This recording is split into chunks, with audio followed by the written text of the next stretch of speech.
Cases మీద అంటే వేరే వాళ్ళు ఛార్జ్ షీట్ ఫైల్ చేశారు సార్. వేరే వాళ్ళు కాదు, సిబిఐలోనే మీరు కాదు, మీకు వేరే అధికారులు అంటే ఎస్పీ. అంటే అందులో ఇన్వెస్టిగేషన్ లో మీరేం భాగం కాలేదు? ఉంటుంది, ఇన్వెస్టిగేషన్ లో వాళ్ళు చేసే ప్రతి ఒక్కటి మన దగ్గరకు వస్తుంది, మనం కామెంట్స్ ఇవ్వాలి దాని మీద. సిబిఐలో ఎలాగుంటుందంటే వాళ్ళు చేసిన ఇన్వెస్టిగేషన్ మన దగ్గరకు వస్తుంది, దాని మీద మన కామెంట్స్ ఇవ్వాలి. ఆ తర్వాత వాళ్ళు చేసిన ప్రతిపాదనలతో మీరు ఏకీభవిస్తున్నారా లేదా అని, ఏకీభవిస్తే ఎందుకు ఏకీభవిస్తున్నాం, ఏకీభవించకుంటే ఎందుకు ఏకీభవించలేదు అని ఆర్డర్ ఇచ్చి మళ్ళీ సీనియర్ ఆఫీసర్స్కి పంపించాలి. మన దగ్గర ఆగదు అది, డైరెక్టర్ గారి దగ్గర వరకు వెళుతుంది. మధ్యలో అనేక మంది లీగల్ ఆఫీసర్స్ ఉంటారు, ఈ లా ఆఫీసర్స్ ఉంటారు, ఈ విధమైన ఒక స్ట్రక్చర్ ఉంది సిబిఐ. కాబట్టి కేసుల సీరియస్నెస్ని బట్టి ఏ లెవెల్ దాకా ఈ ఫైల్ వెళ్ళాలన్నది కూడా అక్కడ అందరి మాన్యువల్లో ఉంటుంది అనమాట. హైకోర్టు, సుప్రీంకోర్టు నుంచి రెఫరెన్స్ వచ్చిన కేసులన్నీ కూడా డైరెక్టర్ గారి దగ్గరికి వెళ్తాయి. లేకుంటే కొన్ని కేసులు చిన్న చిన్న వాళ్ళ మీద యాంటీ కరప్షన్ కేసులు అయితే అవి ఎస్పీ లెవెల్లోనే అయిపోతాయి.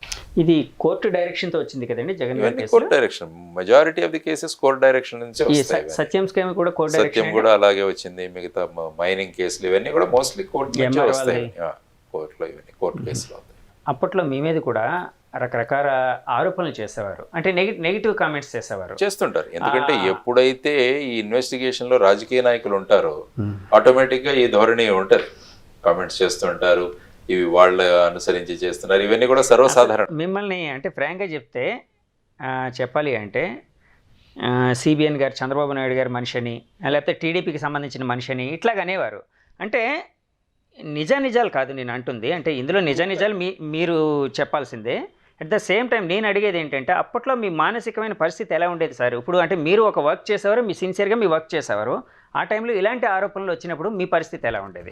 మన కాన్షియస్ క్లియర్గా ఉన్నప్పుడు ఇటువంటి వాటిని పట్టించుకోవాల్సిన అవసరం లేదు.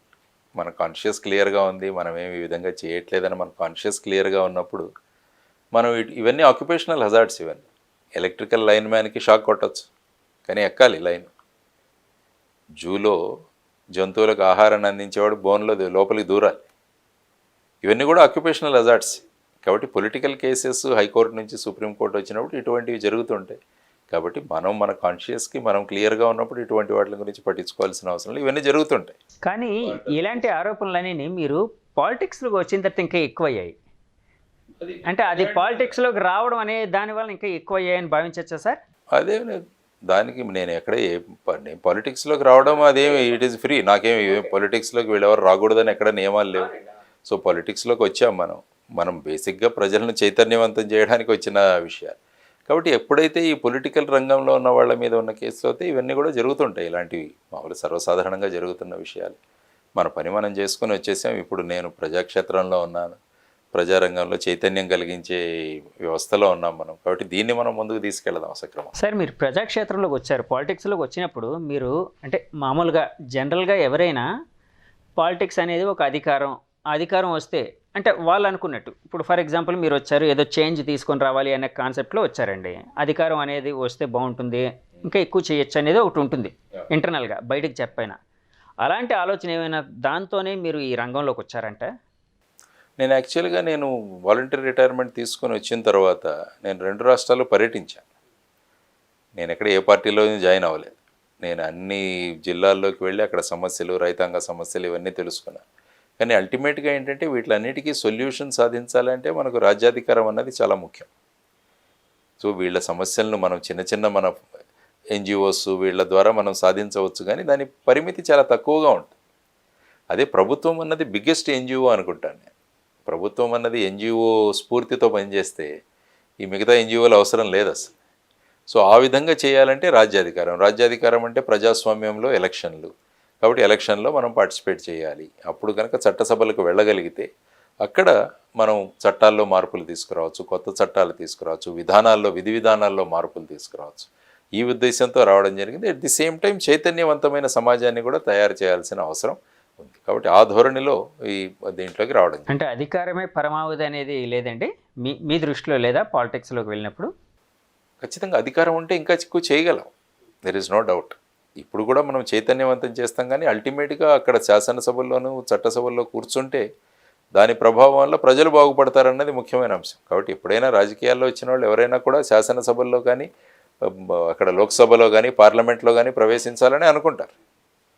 కాబట్టి ఇక్కడ ప్రవేశించిన వాళ్ళు మినిస్టర్లు కావాలని, మినిస్టర్లు అయిన వాళ్ళు ముఖ్యమంత్రి కావాలని, ఇవన్నీ కూడా ఇది కూడా పొలిటికల్ హైరార్కీలో ఉన్నదే. సో ఆ విధంగా ఉంటేనే మనం ఏదైనా ప్రభావం చూపించగలం. మీరు అంటే మళ్ళీ బ్యాక్ టు జగన్ గారి కేసెస్కి వస్తే కేసుల గురించి ఇప్పుడు నేను మాట్లాడిన, ఎందుకంటే ఆ రోల్ అయిపోయింది నాది. ఇప్పుడు మీరు ఏమైనా అడగాలంటే ప్రస్తుతం సిబిఐ వాళ్ళని అడగాలి, ఎందుకంటే అది ప్రొఫెషనల్ కూడా ఇట్ ఈస్ నాట్ కరెక్ట్. కేసులు నేను ఇంతకుముందు చెప్పినవి ఓవరాల్ విషయాలు చెప్పాను, కానీ కేసులకు వెళ్ళి వాటి డీటెయిల్స్ చెప్పడం అది ప్రొఫెషనల్ కూడా ఇట్ ఈస్ నాట్ కరెక్ట్.